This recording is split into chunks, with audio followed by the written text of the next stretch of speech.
berdoa sesuai kepercayaan masing-masing dimulai. Berdoa selesai.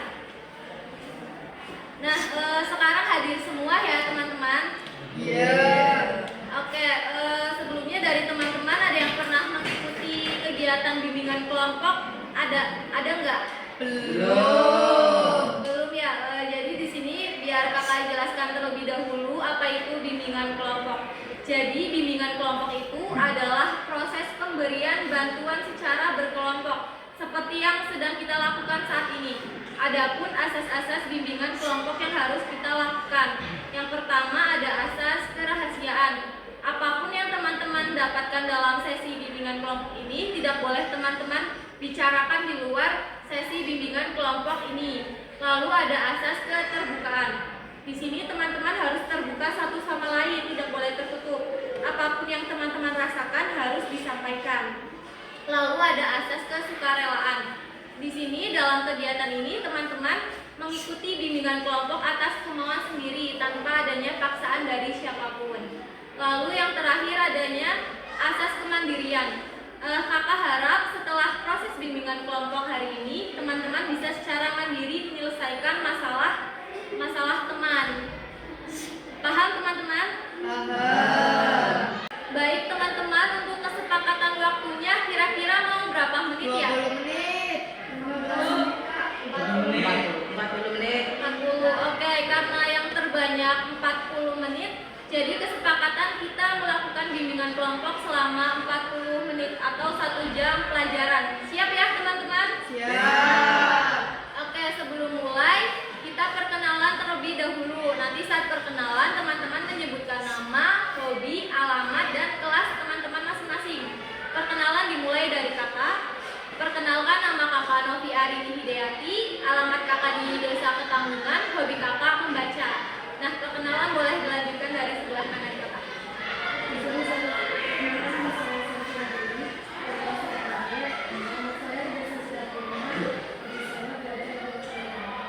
Perkenalkan, nama saya Muhammad Ida Maulana dari kelas 8B. Alamat saya Desa Pakoman dan hobi saya bermain kartu. Perkenalkan, nama saya Fahira Nurani dari kelas 8B. Alamat saya Desa Kabupaten, hobi saya menggambar. Perkenalkan, nama saya Muhammad Mustafa dari kelas 8B. Alamat Desa Pakoman, hobi mengajar. Perkenalkan, nama saya Fahira Nurani dari kelas 8B. Alamat saya Desa Kelatan, hobi saya membaca. Perkenalkan, nama saya Amanda dari kelas 8B. Alamat saya di Desa Petreden, hobi saya memancing. Perkenalkan, nama saya Nur Asifah Siti Lestari dari kelas 8B. Alamat saya Desa Petreden, hobi saya membaca. Perkenalkan, nama saya Muhammad Rizal Pusako dari kelas 8B. Alamat saya Desa Bogori, hobi saya bermain bola. Oke, terima kasih teman-teman udah perkenalan. Nah, karena kita udah perkenalan, sekarang kakak ingin kalian menyebutkan satu kebiasaan belajar kalian di rumah. Kayak misal belajar sambil ngemil atau belajar kalau malam saja. Siapa yang mau menyebutkan terlebih dahulu? Saya biasanya belajar sambil mendengar musik dan belajar. Saya biasanya belajar malam-malam karena suasana lebih jadi sepi dan juga tenang. Saya suka belajar sambil teman karena sebenarnya Saya suka belajar sambil duduk kalau mendengar maksudnya kelas semangat. biasanya tuh sambil musik kak. Kalau lagi senang bisa lama, tapi kalau lagi malas tiba-tiba aja ya gitu. Saya Kak, biasanya belajar sampai ujian baru serius kalau besoknya ulangan. Saya Kak, kalau saya biasanya sambil dengerin musik juga Kak, biar nggak bosan belajarnya. Kenapa biasanya kalau belajar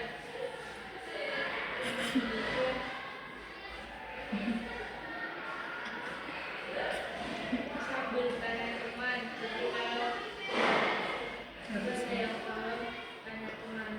Oke, ternyata teman-teman gaya belajarnya berbeda-beda ya satu sama lain.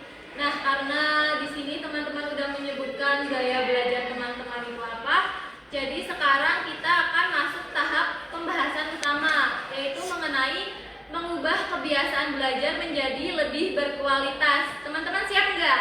Siap. Nah, sekarang teman-teman pernah nggak merasa kalau teman-teman itu udah belajar tapi belum paham juga apa yang teman-teman pelajari? Menurut teman-teman itu kenapa?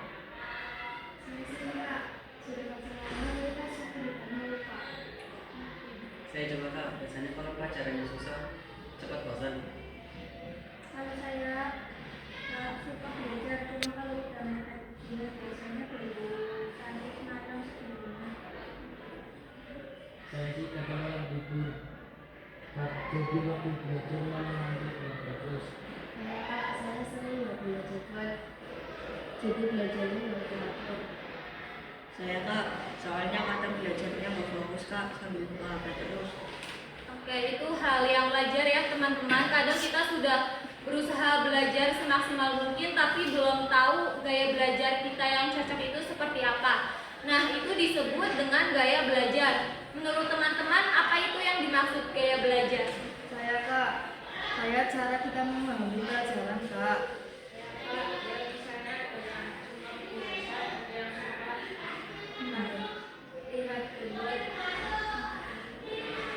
Saya mikirnya kalau belajar itu buat jadi pelajar. Mungkin saya belajar itu pengen mungkin kayak kebiasaan belajar yang bikin kita nyaman. Oke, dari yang teman-teman sampaikan itu semuanya benar. Jadi gaya belajar itu adalah proses menyerap atau gaya belajar yang sesuai dengan kemampuan kita. Seperti ada 3 jenis macam gaya belajar. Yang pertama itu gaya belajar visual. Nah, gaya belajar visual ini adalah kita belajar dengan cara melihat objek seperti kayak PowerPoint atau gambar atau warna dan lain-lain. Lalu ada gaya belajar auditori, yaitu dengan suara. Teman-teman bisa belajar dengan cara diskusi atau bisa dengan mendengarkan musik. Lalu juga ada yang terakhir ada gaya belajar kinestik, yaitu gaya belajar dengan gerakan, yaitu teman-teman bisa belajar dengan cara praktek langsung di lapangan, baru teman-teman bisa paham. Jadi teman-teman tuh harus praktek dulu, baru paham apa yang teman-teman ini pikirkan kayak gitu. Paham nggak teman-teman?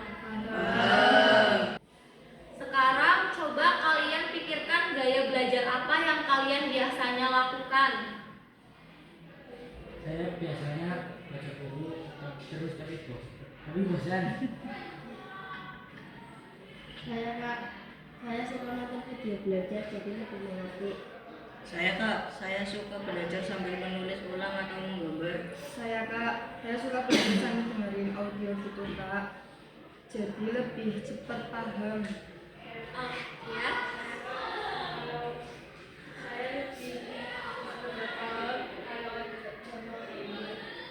Oke, sekarang teman-teman sudah mengerti ya gaya belajar teman-teman itu seperti apa. Sekarang coba pikirkan apakah gaya belajar teman-teman itu sudah sesuai atau cocok dengan gaya belajar teman-teman selama ini? Saya suka baca padahal lebih gampang jelasin yang lain. Ya, saya juga kadang ikut-ikut teman belajar padahal mereka nggak cocok buat saya. Belum kak, kalau jelas saya sering kesusahan memahami penjelasan guru.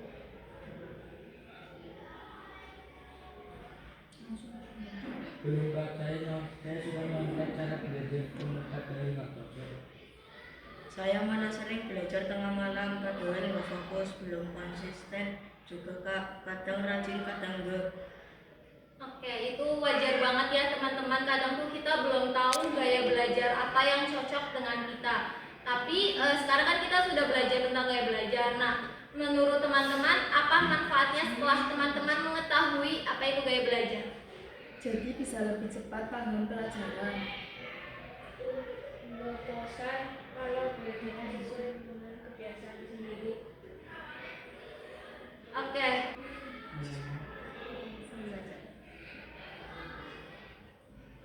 Nilainya juga bisa lebih bagus karena belajar jadi lebih efektif. Nggak gampang stres kalau belajarnya sesuai gaya sendiri, lebih gampang fokus waktunya, jadi lebih efisien. Oke, benar banget ya teman-teman. Jadi manfaatnya kita mengetahui gaya belajar yang cocok dengan kita itu adalah kita menjadi lebih semangat untuk belajar, dan kita juga tahu loh gaya belajar mana sih yang sesuai dengan kita. Jadi kita tuh nggak salah dengan menentukan gaya belajar apa gitu loh, nggak susah-susah kayak harus ngikutin teman atau apa kayak gitu ya teman-teman. Nah, sekarang apa yang harus kalian lakukan karena sudah mengetahui gaya belajar nih? Saya mau belajar pakai gambar dan warna biar lebih menarik. Saya mau belajar pakai gambar dan warnanya biar lebih menarik. Saya mau belajar sambil praktik langsung supaya nggak cepat lupa.